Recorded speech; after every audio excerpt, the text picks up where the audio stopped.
Hi friends, hello everyone. આપણે ચોકલેટની ચીક્કી ક્યારેય try ન કરી હોય તો ચાલો આપણે શરૂ કરીએ. સૌથી પહેલાં તો મેં અહીંયા ડેરી મિલ્ક ચોકલેટ છે પેકેટ બજારમાં તૈયાર મળે છે તે લઈ લીધી છે અને આવી રીતના કાઢી લેવાની. તમે જોઈ શકો છો કેટલી સરસ ડેરી મિલ્ક છે. હવે આપણે તેને એક લોયામાં પાણી મૂકી કાંઠો મૂકી એમાં નાનું લોયું મૂકવાનું અને આવી રીતના ચોકલેટના કટકા કરીને આપણે લોયામાં એને એડ કરી દેવાના. હવે એકદમ સરસ આપણે તેને મેલ્ટ થવા દેવાના છે.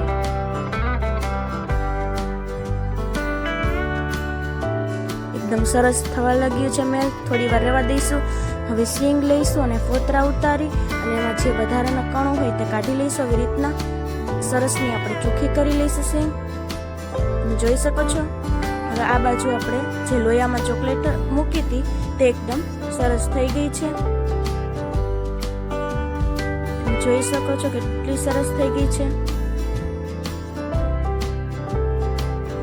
હજુ આને થોડી વાર થવા દઈશું.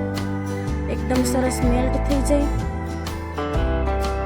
ત્યારબાદ તેમાં આપણે સિંગ એડ કરી દઈશું અને બધું બરાબર રીતે મિક્સ કરી દઈશું.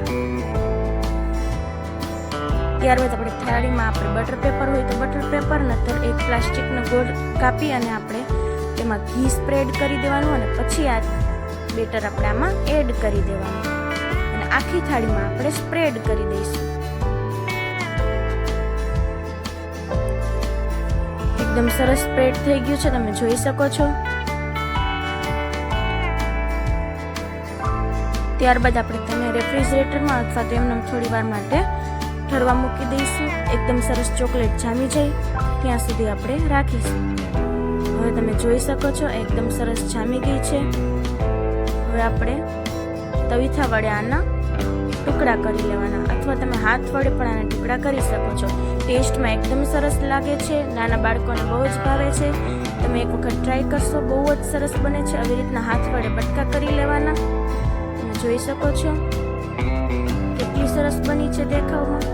સ્વાદમાં પણ એટલી જ સરસ લાગે છે. જો વિડીયો ગમ્યો હોય તો એક વખત ઘરે ટ્રાય કરજો. પછી કમેન્ટમાં કહેજો તમને રેસીપી કેવી લાગે છે.